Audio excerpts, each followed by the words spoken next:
Hey, what's up everyone? It's Daniel again. Today I'm going to share with you how to fix the issue when you have no audio through your stereo on your Sprinter van.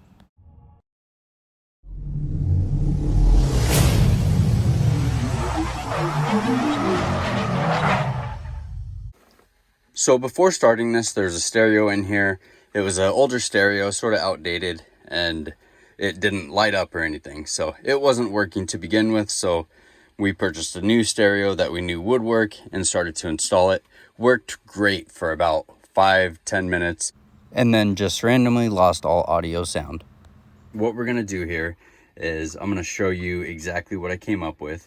So I had no sound. I tried disconnecting the unit, pulled the fuses, traced all the wires. I even went as far as taking apart the dash, and I took out the passenger seat because XM radio's underneath it. Replaced all of the door speakers, the tweeters, the center speaker on the front, and the rear speakers in this particular vehicle. So in doing so, we still didn't have any sound, but we at least had some cool speakers. And the issue was actually with the speaker wiring. So what I went ahead and did today, after about a week and a half or so of messing around with this wiring and testing everything, was I was like, I have absolutely no idea what this is. And a lot of people are saying the amp in the receiver is bad, causing the issue. I even bought another stereo and tried to replace it. Same exact thing, no sound. So I came through this morning and I cut every one of the wires. I'm like, I'm just gonna start over. Did not want to do that because I had all my butt connectors, my heat shrink, and everything on here, and it was all pretty. Now you can see that it sort of looks like crap. I have a bunch of tape on these, and the reason there's tape on them is because I wanted to be able to disconnect them and reconnect them very easily. So what we have going on here is I cut all my wires, I hooked up my hot leads and my ground, and then one zone at a time for the speaker systems, I started hooking them up. The first zone, I received sound. I was super excited that I actually had sound. And then I went to the second zone. So I started with my white, went to my second zone, my gray, and then I went to a third zone, and then I went to this zone, which is front left, for my violet.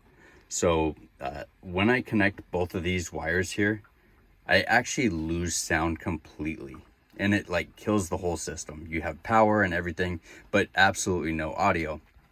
So what I did was I connected these two wires here. And so you have your two solid wires connected to each other. Then you have your violet with your black stripe. So once your violet with your black stripe touches anything, it kills the sound. So I'm going to twist that together real quick, and then I'm going to show you, give you an audio test and show you exactly what happens. So as of right now, we have sound. I don't know if you can hear the static here, but we turn the volume up, there's static.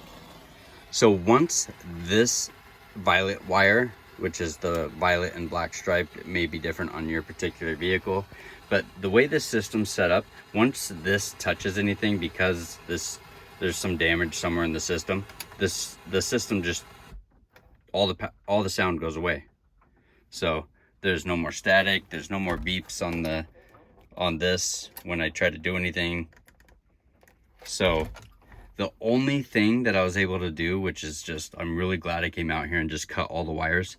The way that the sound comes back is, since this circuit here with the violet wires is faulty, the only way the sound comes back, and I kid you not, I have tried just about everything except running new wire, is to disconnect the wire.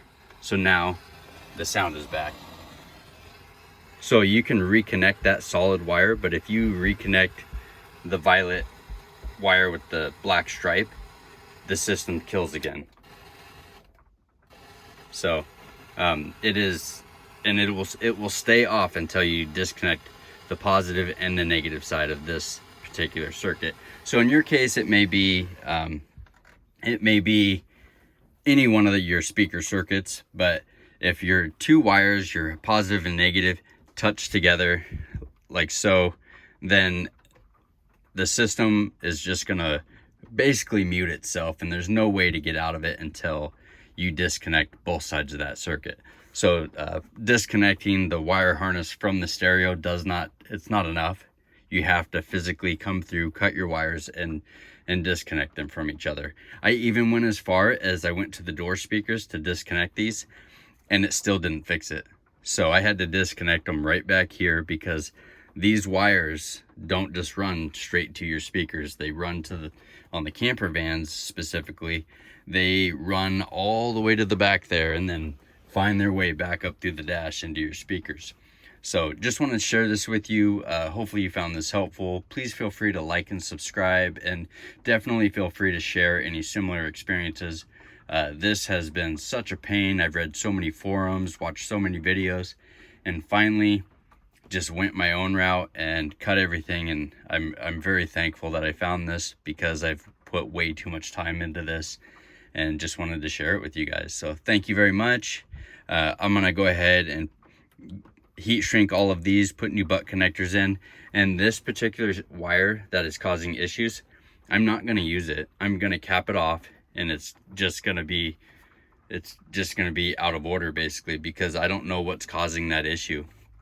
And I am sort of done with this particular vehicle, unfortunately. So but hopefully you found this helpful and you get your sound back as we have now. We have sound in all the speakers, even with this wire disconnected. Imagine there's a damaged wire somewhere within the dash or in the door or something like that. So hopefully you found this helpful. Thank you again for watching, and hope you all have a fantastic day. All right, so we are good. Everything works again. I'm sure you can hear the static. Not going to play any actual music because of copyright, but so we're good to go.